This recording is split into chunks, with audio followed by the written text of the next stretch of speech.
So I want to talk a little bit about how to pledge online. We've talked a lot about pledging, so we want to take you through the steps of how to.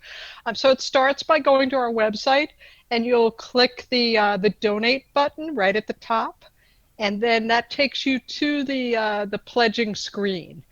If you've used the pledge site in the past, you can just sign in, and there's a real easy link if you forgot your password to get a reset.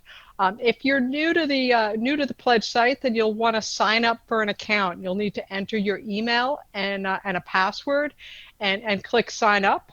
Once you do that, you will be sent a PIN number to the email that you provide in order to activate your account.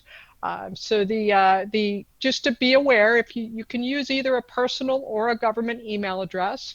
If you use your government email, it may get delayed, so it may take a couple hours to get the PIN, but it will come, and it's good for 48 hours. So you should have no problem completing the process.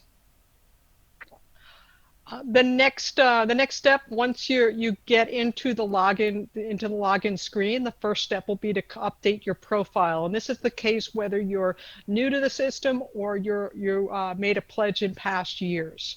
You want to there's a couple of steps with updating your profile. One is that your office zip code is that's the zip code for the place where you report to work. So even if you're working from home now, you want to use the zip code where your office is located. And then the other key pieces of information, and this is to ensure that the pledge is credited to your agency and office. So there's three drop downs, one for department, one for agency, and one for office. So it's known as DAO. Anything in government, as I'm sure you know, has an acronym. So that's the acronym for department, agency, office is DAO.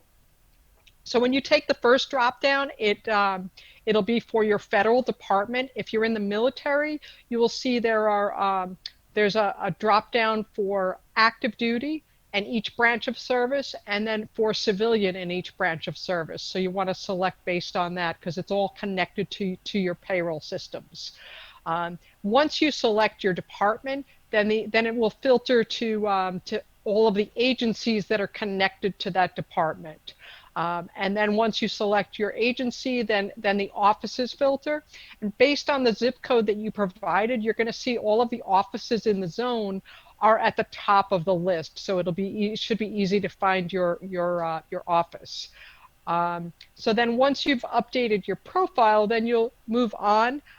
If you've used the system in the past, one really cool feature is that you can just click the button there that says copy existing pledge. And what that will do is populate the amount you gave and the charities you selected in your pledging screen. So it's a great starting point to start to start making your pledge. Then the next step will be to search charities, and there's lots of different ways to do the search. You can search by charity name or keyword if you don't know the exact name. You can also filter it by your location, so if you want local charities in your zone, you can do that. You can search by cause area. Something a lot of folks like to search by is to the administrative fundraising rate.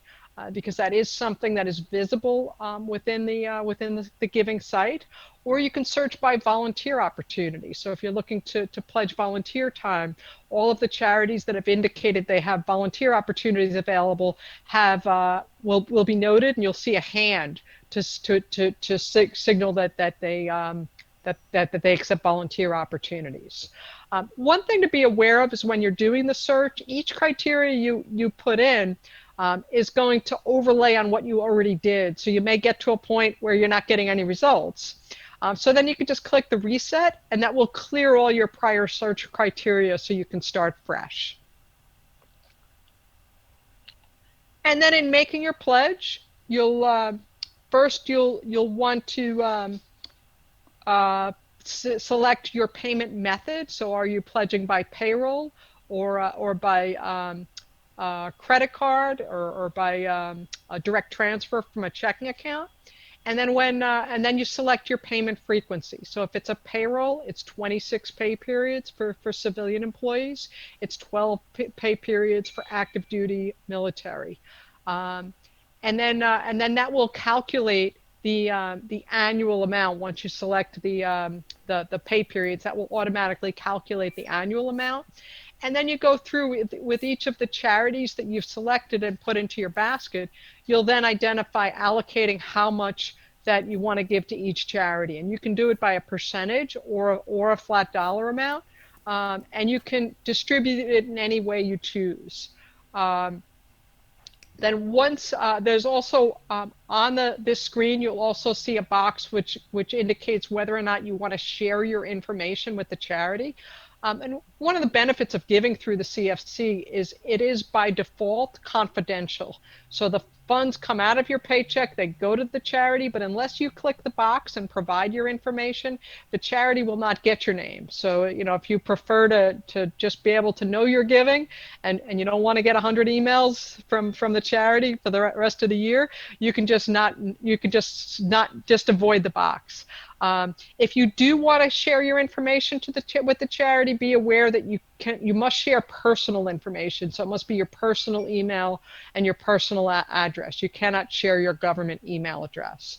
Other thing is important is that if you're giving volunteer time, you have to either share your information with the charity or you can contact them directly so that to get started in scheduling. Because if you don't share your information, they're not going to know to reach out to you. So then once you've allocated all of the funds, then you'll get to the screen where you confirm. If there's any kind of error, like for example, if you didn't allocate all of the funds, you'll get an error, so you can just go back and correct that. So then once you confirm, you will get a confirmation email. And you can also log back in at any time to download a tax receipt.